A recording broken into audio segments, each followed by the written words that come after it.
Puji Tuhan, pagi ini saya ingin melanjutkan kembali apa yang saya ajarkan kemarin pada saudara. Itu kan belum selesai kan, terutama Roma pasal 8:28 itu belum selesai.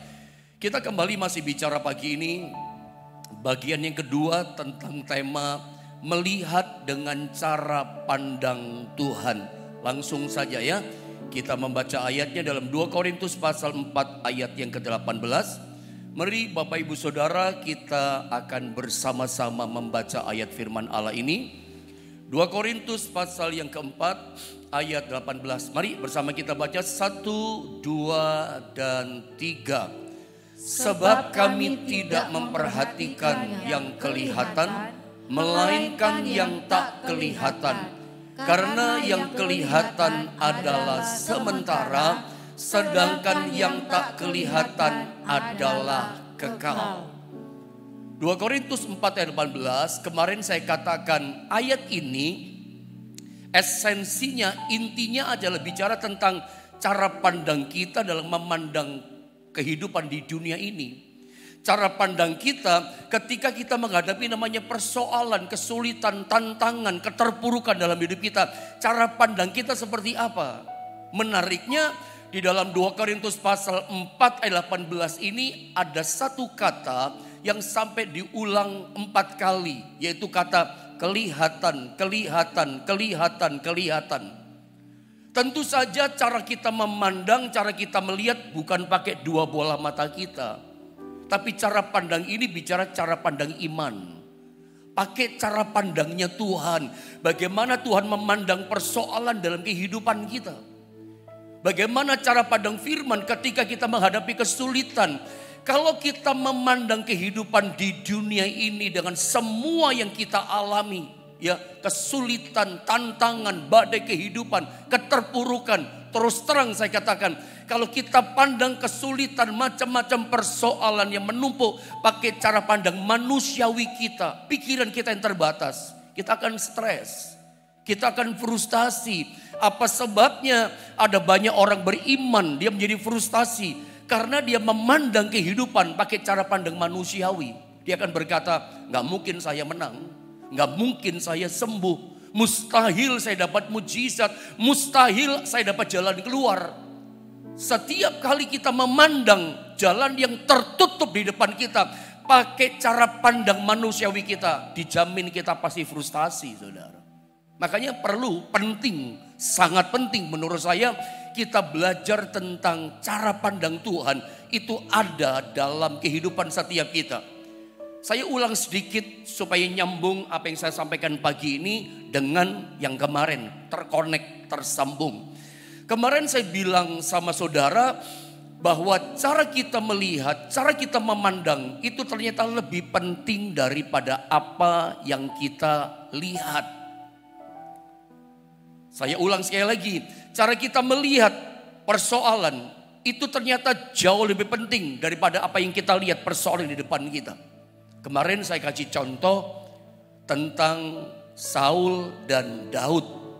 Kalau ada lihat gambar ini, cara pandang Saul dan Daud itu berbeda saat melihat raksasa yang bernama Goliat.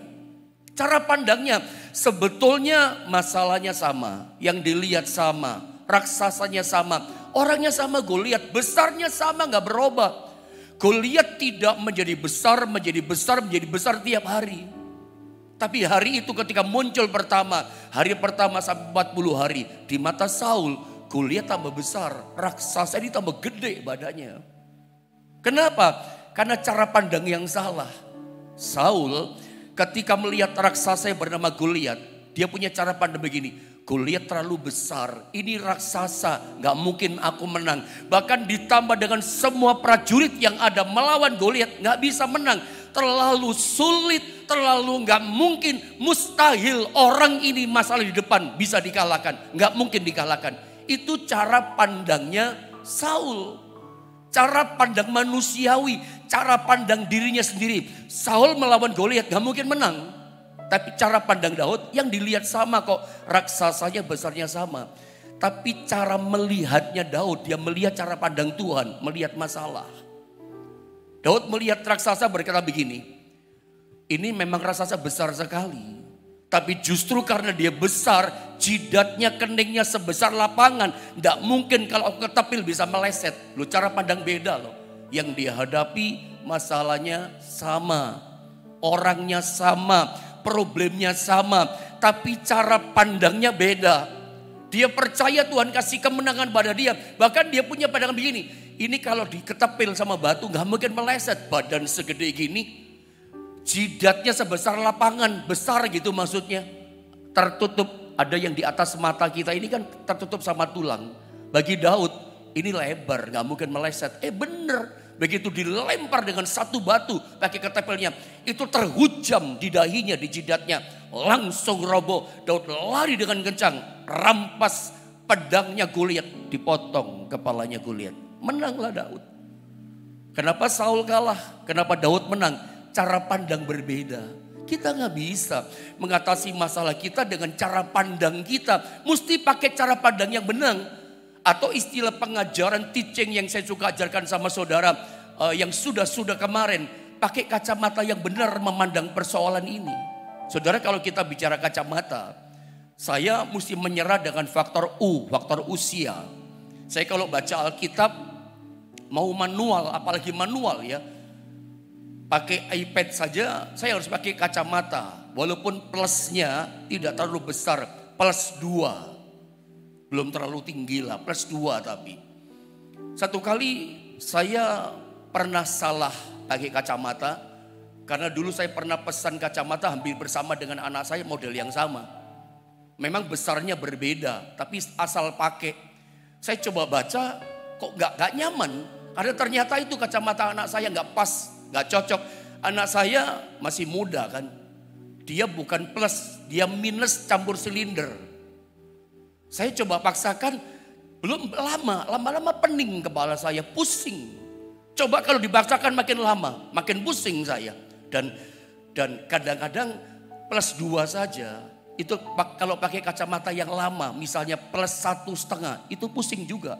Dan kalau kepala saya pusing, sakit di bagian belakang, hanya gara-gara memaksakan kacamata yang tidak pas, yang salah.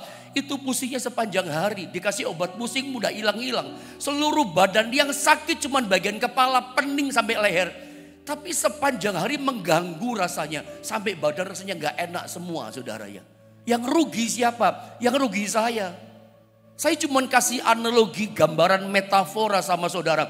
Kalau kita memandang hidup di dunia ini pakai cara pandang yang salah, kacamata yang kita pakai salah, itu yang rugi kita, yang sengsara kita, yang jadi sulit. Ya kita sendiri yang sulit.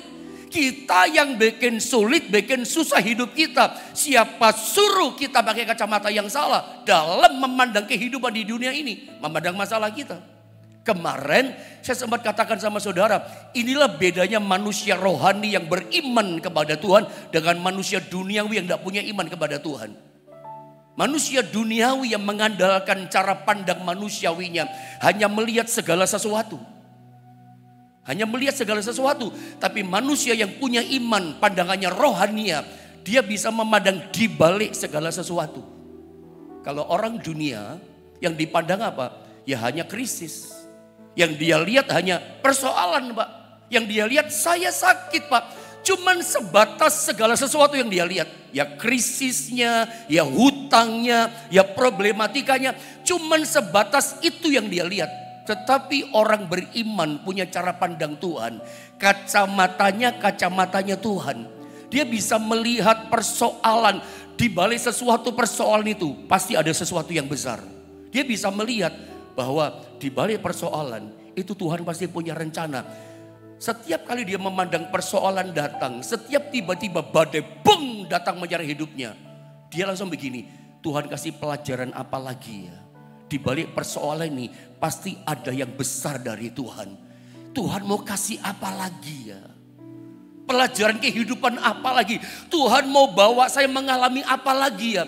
Ingat, orang yang beriman, yang punya cara pandang Tuhan, dia itu percaya, dia yakin di balik setiap persoalan itu pasti ada rencana besar, kuasa Tuhan yang besar dinyatakan dalam hidupnya.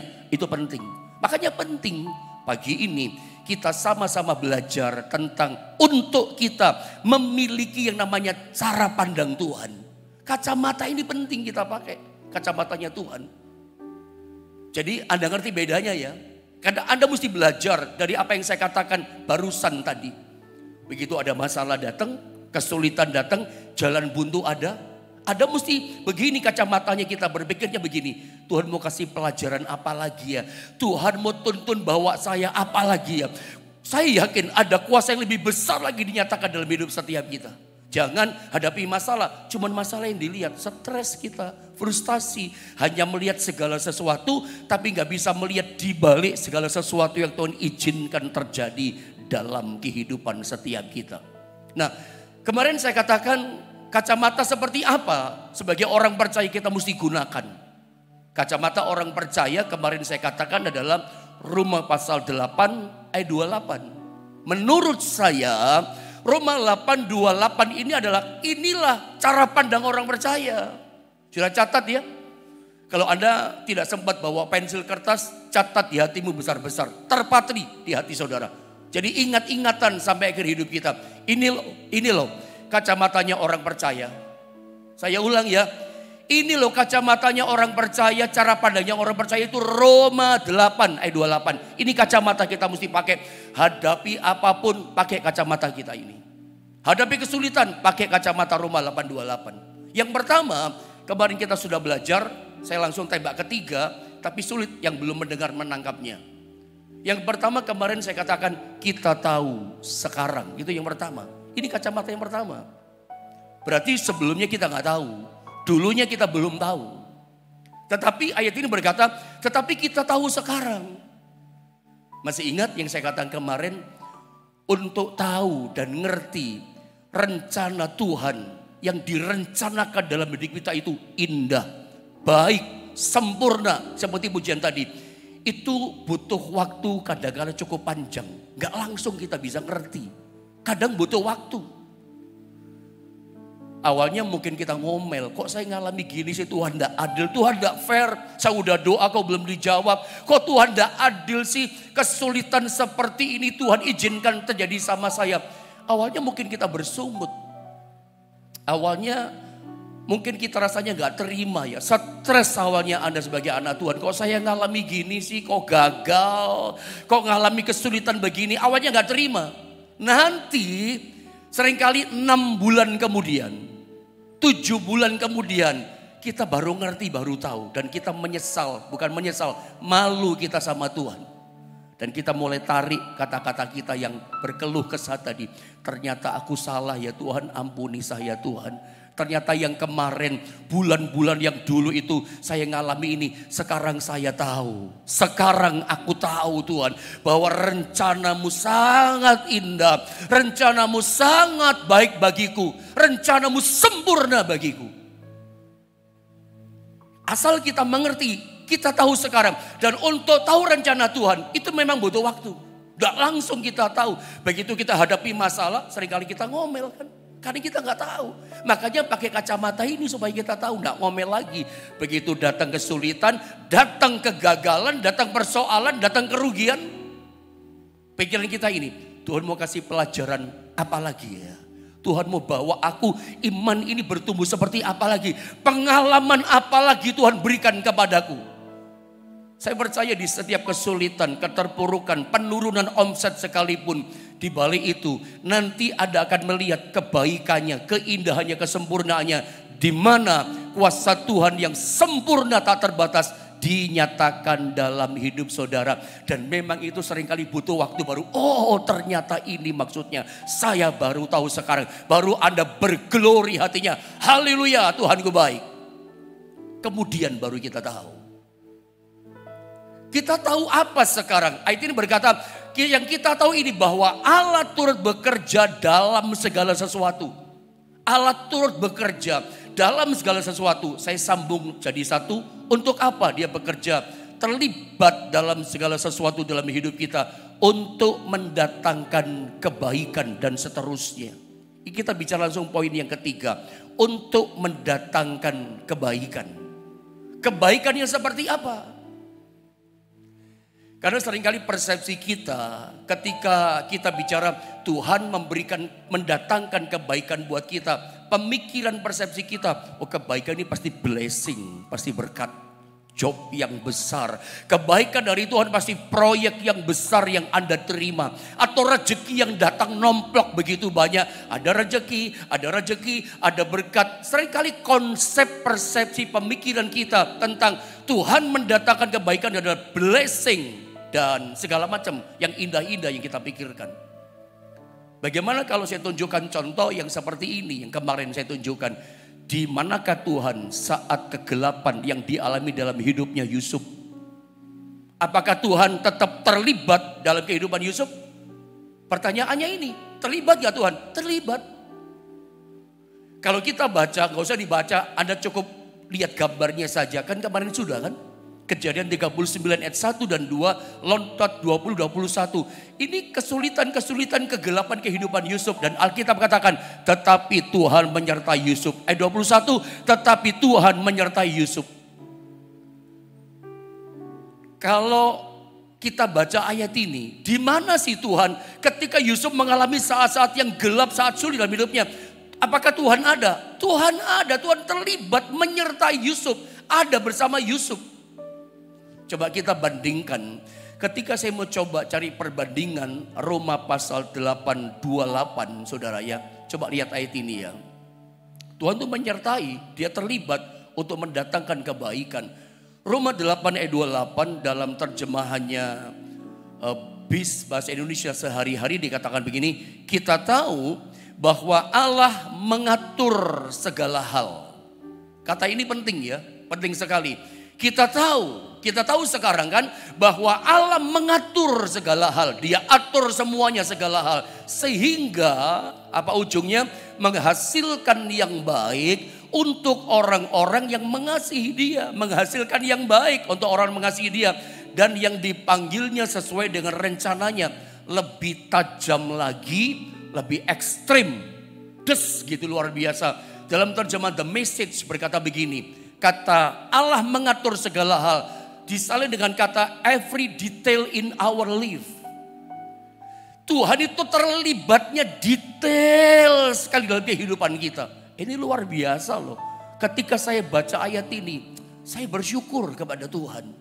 Kalau melihat kehidupan saya di belakang, saya bersyukur. Ya, keluhan-keluhan itu diganti dengan ucapan syukur. Karena kita ngerti, tahu sekarang lewat firman Allah. Saya berharap itu terjadi terobosan rohani pada setiap saudara. Keluh kesahmu Anda cabut malu dengan Tuhan. Ternyata di belakang semua yang kita alami yang rasanya menyakitkan kita. Itu ada ucapan syukur. Karena di balik di belakang itu semua kehidupan Yusuf terutama.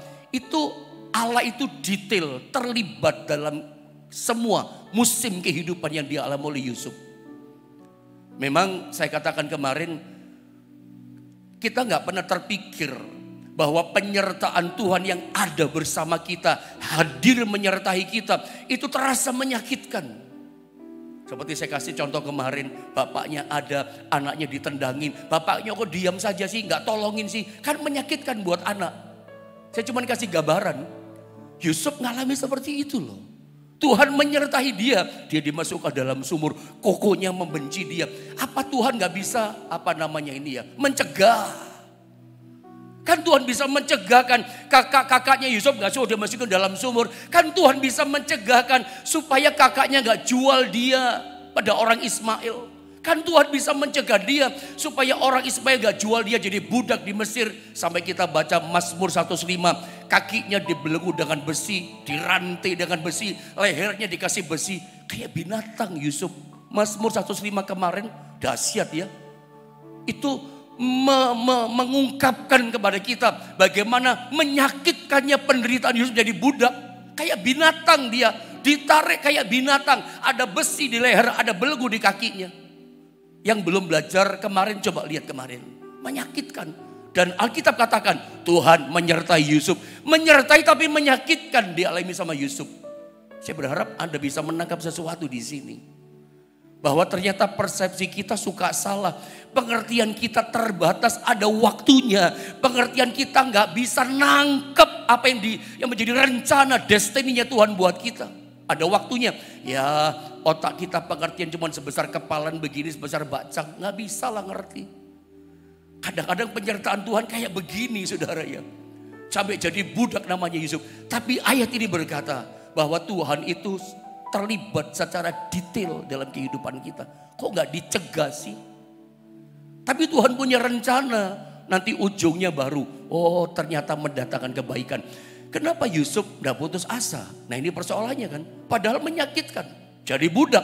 Sampai di rumah Potifar difitnah memperkosa istri Potifar. Masuk dalam penjara. Nanti kalau Anda baca dalam penjara pun Alkitab tuliskan otentik buktinya. Allah menyertai Yusuf. Dalam penjara, kok gak dicegah sih supaya gak masuk penjara? Kok Tuhan gak bisa mencegah? Bisa dia mencegah. Tapi Tuhan gak intervensi di situ. Sengaja dia gak intervensi dicegah. Semua diizinkan mengalir dengan rencana Tuhan. Penderitaan menyakitkan. Kayak sebuah kendaraan yang membawa Yusuf pada destiny rencana Allah yang berujung pada kebaikan. Kalau Anda ngerti ini, tahu ini, persekutuan akan hilang. Anda pasti berkata, Tuhan mau bawa saya mengalami apa lagi ya? Tuhan mau kasih pelajaran apa? Aku mesti belajar apa lagi hadapi kesulitan ini? Jika ada di antara Anda sedang menghadapi kesulitan, pasti ada pelajaran dari Tuhan buat saudara. Jangan mengeluh, nanti saudara malu sama Tuhan. Kita lihat Yusuf, Kejadian 50:22. Jelas orang ini punya kacamata cara pandang Tuhan. Saya baca ya, memang kamu telah mereka-rekakan yang jahat terhadap aku. Tetapi Allah telah mereka-rekakannya untuk kebaikan. Kita bicara rencana Allah mendatangkan kebaikan. Yusuf berkata, tetapi Allah telah mereka-rekakannya untuk kebaikan. Di balik rencana kejahatan kakaknya pikir kakaknya tidak ada kebaikannya sama sekali. Ada kebaikan? Tidak ada. Dimasukkan di sumur bahkan mau dibunuh. Bahkan dijual jadi budak di Mesir. Tujuannya apa? Ya biar sengsara.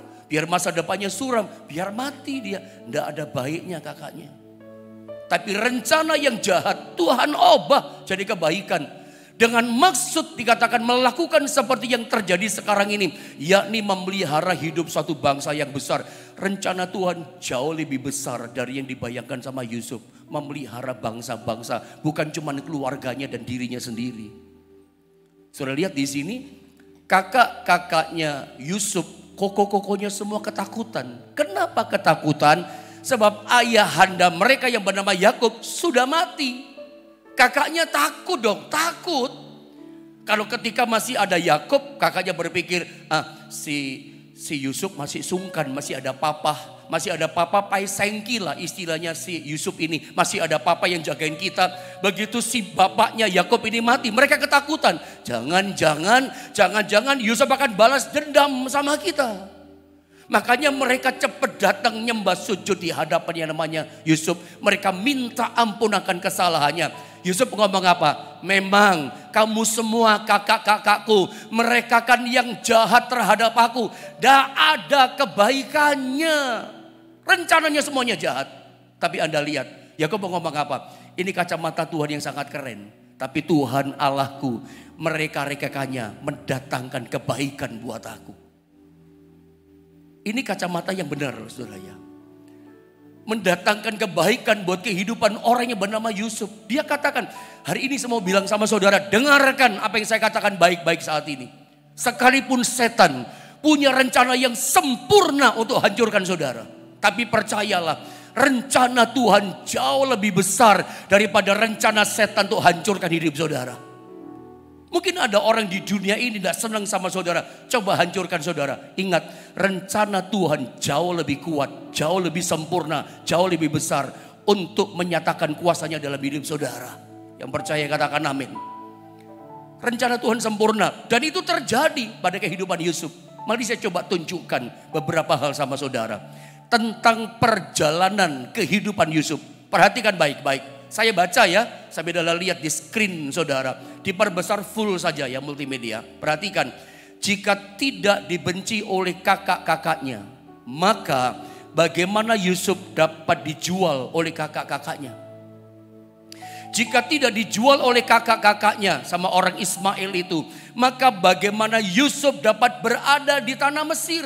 Gak mungkin kan? Tuhan terlibat, Tuhan ada di situ secara detail dalam kehidupan Yusuf. Dan kehadiran detailnya itu memang terasa menyakitkan. Menyakitkan. Saya baca lagi, jika tidak menjadi budak, menyakitkan ya. Ada kalung besi di sini, ada belenggu di kakinya, dirantai, ditarik kayak binatang. Menyakitkan. Tapi jika tidak jadi budak yang menyakitkan seperti itu, maka bagaimana Yusuf dapat bertemu dengan Potifar? Terus, jika tidak difitnah oleh istri Potifar, ini pun menyakitkan, dianggap tukang zina pemerkosa. Oh, menyakitkan banget. Maka bagaimana Yusuf dapat masuk penjara? Pengalaman penjara itu pengalaman menyakitkan. Bagaimana misalnya cuman maafkan, contoh kalau kita yang alami udah ngomel 1000 kali lebih kita. Udah tersakiti betul hati kita, mungkin kecewa parah kita sama Tuhan. Kita ndak ada apa-apanya dibanding Yusuf. Kenapa Yusuf tetap glory, haleluya jiwanya? Karena dia punya cara pandang Tuhan. Destiny Tuhan kebaikan. Saya baca terus. Jika tidak dipenjara karena difitnah sama istri Potifar, maka bagaimana Yusuf dapat bertemu dengan juru minuman? Coba ada ikuti rentetannya. Ujungnya kebaikan loh. Jika tidak berkenalan dengan juru minuman di dalam penjara, maka bagaimana Yusuf dapat promosi untuk menghadap Fir'aun? Kalau Anda ikuti detail perjalanan kehidupan Yusuf, di balik penyertaan Tuhan yang detail rencananya, memang terkesan menyakitkan. Kok gini? Ada mungkin mengalami kerugian, ada berharap omset yang besar, job yang besar, tapi kok menyakitkan. Dengar baik-baik, pakai kacamata orang percaya, kacamatanya Tuhan buat kita. Roma 8 ayat 28. Nanti Anda akan tahu bahwa ternyata Tuhan terlibat semuanya dengan detail. Semua yang kita alami tidak ada yang kebetulan. Kalau engkau adalah orang benar seperti Yusuf, engkau mengasihi Tuhan, hatimu tidak neko-neko, jalan hidupmu tidak serong kanan, tidak serong kiri, lurus kepada Tuhan, engkau akan tahu kemudian bahwa Tuhan terlibat secara detail dalam hidupmu. Nanti ujungnya kamu menjadi malu. Ternyata Tuhan mendatangkan kebaikan, kita akan cabut kata-kata kita yang salah. Kadang-kadang kita kalau nggak kuat rasanya depresi, mau mati aja rasanya. Nggak kuat saya ngadepi ini Pak. Yusuf lebih berat dari saudara masalahnya. Dia jadi budak kayak binatang, dirantai lehernya, dirantai kakinya, menderita dia. Tapi lihat, Yusuf nggak ngomel, karena tahu ini detailnya. Lihat, akhirnya dia ngalami promosi. Nah, kita lihat gambar ini. Kita perlu meredefinisi ulang kata kebaikan dalam kehidupan. Karena saya katakan tadi, seringkali kita berpikir kebaikan selalu blessing. Kebaikan selalu prosperity, kemakmuran, keindahan yang menyenangkan. Selalu itu berputarnya siklus pikiran kita. Kebaikan, indah, menyenangkan, berkat dan seterusnya. Coba saya tunjukkan ayat ini. Ulangan 8 ayat 16. Mari kita definisikan ulang tentang kata kebaikan bersama-sama pagi ini. Dan yang di padang gurun memberi engkau makan mana yang tidak dikenal oleh nenek moyangmu, supaya direndahkannya hatimu. Jadi di padang gurun itu penderita. Ada si Tuhan, tapi suasananya padang gurun. Suasananya sulit. Tujuan apa? Tuhan bawa Israel dalam pengalaman padang gurun, merendahkan hatimu. Tuhan ingin hati kita. Tuhan ingin hati kita dimurnikan, hati kita benar. Dikatakan apa? Dan dicobainya engkau di padang gurun itu. Tujuannya apa sih? Hanya untuk berbuat baik kepadamu akhirnya. Kok saya tertarik ya dengan kata akhirnya? Akhirnya ini kebaikan. Makanya kalau Anda hari ini mengalami namanya proses kehidupan, kesulitan, tantangan, penderitaan, keterpurukan. Pak, kerjaanku enggak kayak tahun kemarin Pak. Sekarang terpuruk Pak, omsetnya turun Pak. Dan macam-macam. Saya sakit Pak. Aduh, banyak masalah yang kita hadapi. Ketika itu terjadi, ada mesti punya kacamata gini. Tuhan kasih pelajaran apa ya? Tuhan mau bawa saya ngalami kuasa Tuhan ini seperti apa lagi ya? Tuhan ingin proses hati kita. Sebetulnya di balik semua yang kita alami padang gurun tadi, Tuhan ingin membawa kita begini loh. Berbuat baik kepadamu dan akhirnya apa? Ya ujungnya Anda lihat Kanaan, kebaikan yang dinyatakan. Coba Anda lihat gambar ini, cara kerja. Saya ingin coba tunjukkan cara kerja Tuhan sama saudara. Ini loh cara kerja Tuhan. Hati kita diproses. Supaya nanti kalau kita ngalami pemulihan, hati kita udah diubah seperti Kristus. Karena buat apa ada sukses, kaya raya, duit banyak, kerjaan mentereng luar biasa. Tapi saudara gak punya karakter Kristus. Anda gak selamat sampai sorga. Kehidupan di dunia ini itu persiapan kita masuk pada kekekalan. Tinggal bersama Tuhan, memerintah bersama Tuhan sebagai Raja. Dengar baik, hidup di dunia persiapan masuk hidup kekekalan. Makanya kadang-kadang Tuhan izinkan, bukan kadang-kadang, memang ini cara kerja Tuhan. Saya tunjukkan ini dulu deh. Bedanya cara kerjanya setan sama cara kerjanya Tuhan. Supaya Anda paham, pelan-pelan ya, dengar baik. Cara kerja setan itu awalnya seperti baik, manis, indah, menyenangkan cara kerja setan. Menggoda. Tetapi ujungnya, akhirnya, kita bicara akhirnya, selalu tidak baik. Pasti tidak baik. Itu cara kerja setan. Awalnya begitu menggoda. Selanjutnya kayak iklan, terserah Anda. Ya, itu sudah pilihan yang salah tapi itu ya. Setan itu awalnya indah manis, ujungnya pasti tidak baik. Tetapi cara kerja Tuhan, garis bawahi ini, awalnya seperti tidak baik, menyakitkan, penderitaan, padang gurun, kemerosotan, difitnah orang, digosipin orang, macam-macam yang tidak baik, problem yang datang. Awalnya seperti tidak baik cara kerja Tuhan, tetapi ujungnya pasti akhirnya selalu baik. Dari mana kita tahu? Dari kacamata Tuhan tadi, buat orang percaya, Roma 8 ayat 28. Kita tahu sekarang bahwa Allah turut bekerja dalam segala sesuatu. Ujungnya untuk apa? Untuk mendatangkan kebaikan bagi orang yang mengasihi Dia. Kalau kita memang betul-betul orang yang mengasihi Tuhan, cinta Tuhan, percaya betul pada Tuhan, dan ada pakai cara pandang Tuhan, percaya begini, ini cara kerja Tuhan buat kita. Apapun yang kita alami, akhirnya Anda akan mengalami apa? Yang disebut dengan yang namanya kebaikan. Kebaikan Tuhan. Saya akan tunjukkan dengan satu contoh ya sama saudara. Contoh kebaikan ujungnya Lukas pasal 2 ayat 1 sampai 4. Saya baca di ayat awalnya saja ya. Saya khawatir gak cukup ini waktunya. Pada waktu itu Kaisar Agustus mengeluarkan suatu perintah. Menyuruh mendaftarkan semua orang di seluruh dunia dan seterusnya. Ada tahu cerita ini, cerita Natal. Jadi pada waktu itu Maria sudah mengandung hamil tua, mungkin hampir 9 bulan, udah besar perut, jalan sudah susah. Mereka tinggalnya di Nazaret. Sementara nubuatan firman Allah, kitab Amos, Yesaya katakan, juru selamat Mesias lahir di Bethlehem. Itu destiny, rencana keselamatan yang abadi dari Tuhan. Tapi ternyata kalau misalnya Kaisar Agustus tidak memerintahkan sensus penduduk, maka Yesus bisa lahirnya di Nazaret. Hari itu singkat kata begini, saya mau tunjukkan ujungnya kebaikan, awalnya penderitaan cara kerja Tuhan.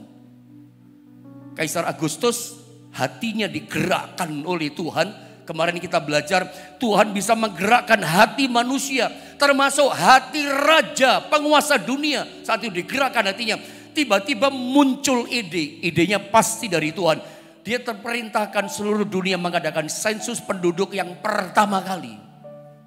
Jadi sensus penduduk pertama itu Kaisar Agustus yang buat.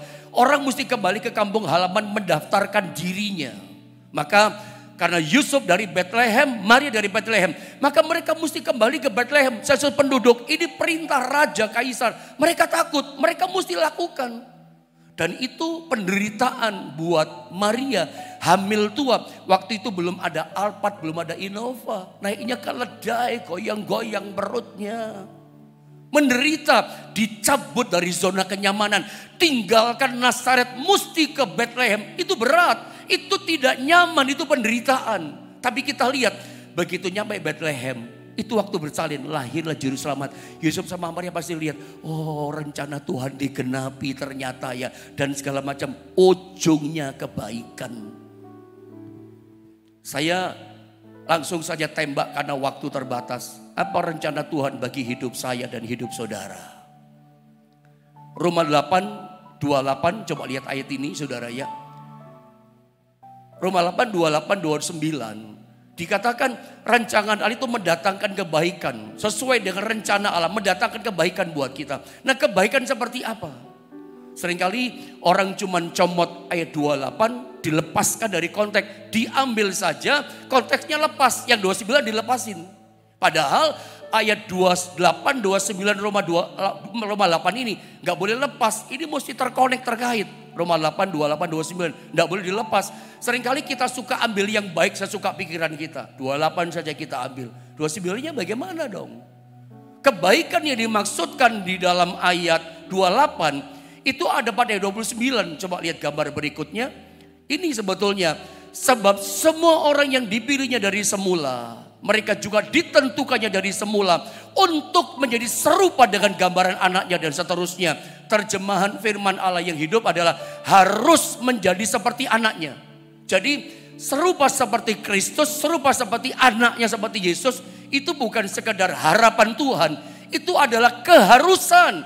Harus menjadi seperti anaknya. Harus keharusan. Makanya kebaikan yang dimaksudkan di sini, rencana Allah buat kita bukan sekedar Yusuf menderita, masuk sumur jadi budak, lalu dia jadi perdana menteri. Proses tadi sampai jadi budak itu memproses hatinya jadi murni, membuat dia memiliki karakter seperti Allah, karakternya Kristus. Sama dengan kita, tidak langsung dikasih job yang besar, hidup yang menyenangkan. Karaktermu lo diproses, kamu siap atau tidak.